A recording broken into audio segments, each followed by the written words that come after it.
Hello. This is the second part of this two-part tutorial that I'm doing on this hybrid trap dubstep sounding FLP that I made.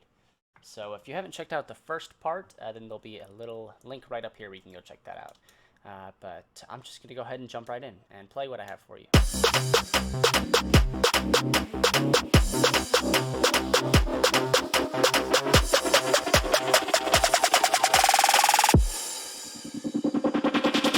Wait a minute.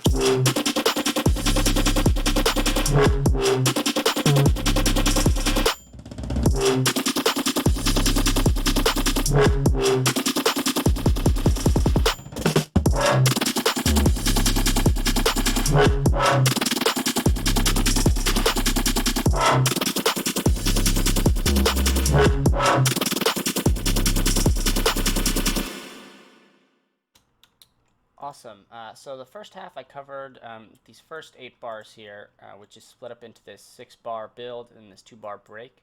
And the rest of this I'm going to cover the arrangement of the drop, the sound design, and the mixing.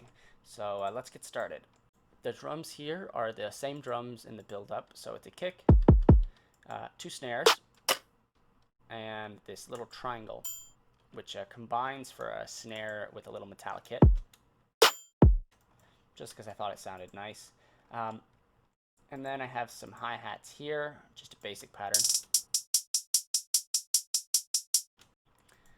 So pretty much everything except for the drums are being sidechained. Now the hi-hats are being sidechained, but the main drum sounds like these fills here and my main drums are not being sidechained, and all that is routed through the kick and the snare. If you want to learn how to do sidechaining like I've got set up here, there's a link up in the corner. So as far as the arrangement, there's 2 main basses. I designed a third, but I ended up not using it. There's this main one right here, and then there's this one. Now this one you hear throughout most of the drops, so I'm going to start with that. So I used 2 wavetables and just FM'd one by the other. This one is 4 octaves higher than the original, and they're both going through this LFO here, which is automating the frequency of this filter.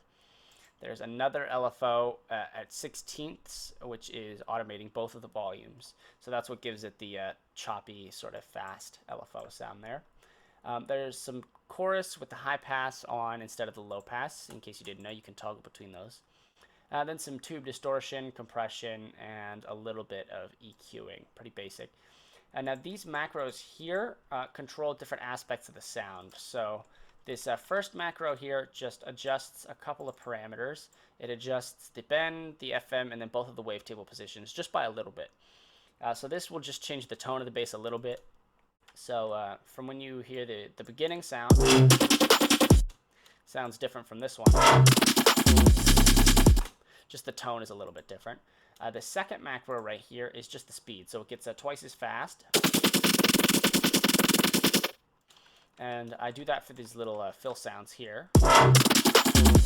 So it goes to 30 seconds and then right back to 16ths again. And then the last one is just a couple more parameters, tweaks here, which tweaks in the second drop. So I have the raw sound and then the first macro, and then the raw sound with the second macro, and then both of them. And with the speed macro going in and out occasionally. And there's not too much in post here. There's just a little bit of EQing, which is just my filter here for the beginning. Then I have this reverb, which I'll get into in a second, and some some heavy compression. So this reverb right here is almost entirely wet. So I automate this when I want to fill up the space a little bit more. So you'll hear something like this.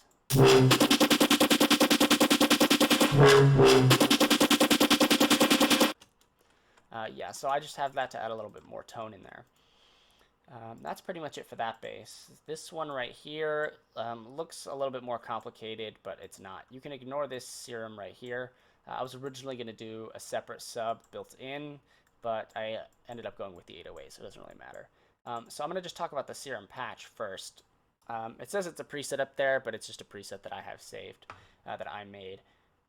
So It's pretty similar to the other one, except this time, instead of a one oscillator FMing another one, it's a chain of three. So the sub FM's oscillator B, and then oscillator B FM's oscillator A. And then similar sort of thing here. This macro adjusts different parameters, except I didn't even use this macro at all, so you can pretty much just ignore that.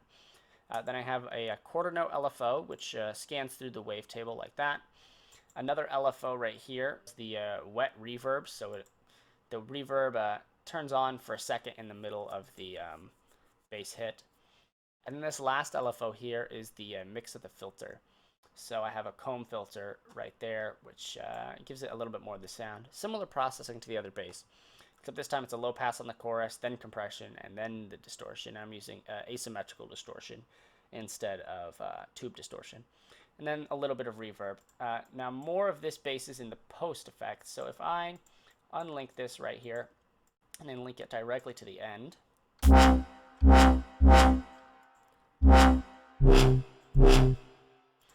it sounds pretty similar, but we're missing some of the vocoder in here.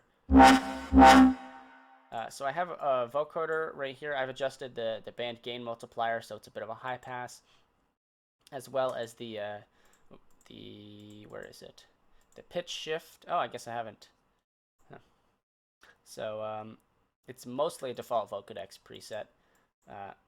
And then I have two paths here just so I can adjust the mix of the Vocodex. I'm sure there's a way to do this in here. In the wet level, this doesn't change the wet and dry mix, just the wet output. I'm sure there's a way to do it in here that I just don't know about. Then it goes through a Serum Effects, which just gives me some more distortion, chorus, and compression. A very short delay. It's not synced to the BPM, just to give it a little bit more metallic sound, and then some more compression. Gotta have it really loud. And like I said before, this Serum isn't really doing anything, and this EQ is just a high pass, because originally I was going to have this non-high passed version just be a sub, but as I said, I ditched that. And speaking of the sub, I have my 808 pattern right down here. Not too much to it. It's in C, which is the key of the track.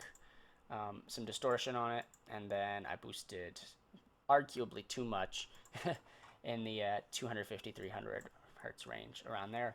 Pretty basic pattern. As far as the arrangement, I have the bass come in, and then I wait until the third beat of the first bar to actually have the 808 come in. And you'll see I do that pretty much throughout the entire track, just so it can have a bit of a feeling like, okay, you know the bass is already hit, but you're still waiting for that sub to kick for a little bit. I like that. I think it's fun. And then when the sub kicks, the crash goes in as well. The last thing that's really important here are these two drum fills. So I got both of these from a splice pack, pocket drums with Corey Fonville. Nice pack. A whole lot of really good stuff in there. Let's see what we have. The fills are great. And I took some tom rolls and combined it with one of the fills, and I had to line it up onto the grid. But it ended up sounding pretty nice and working really well in these little fill sections. So as far as arranging the drop, the thing that you really want to keep in mind here is that it's a call and response sort of thing. So I have the call section, which is just that first, this sound. And then the response is the fast attack sort of bass. And then it goes back again, call, another response. And then after we have that 4-bar section, the same thing happens again, but this time we have a tweak to the bass.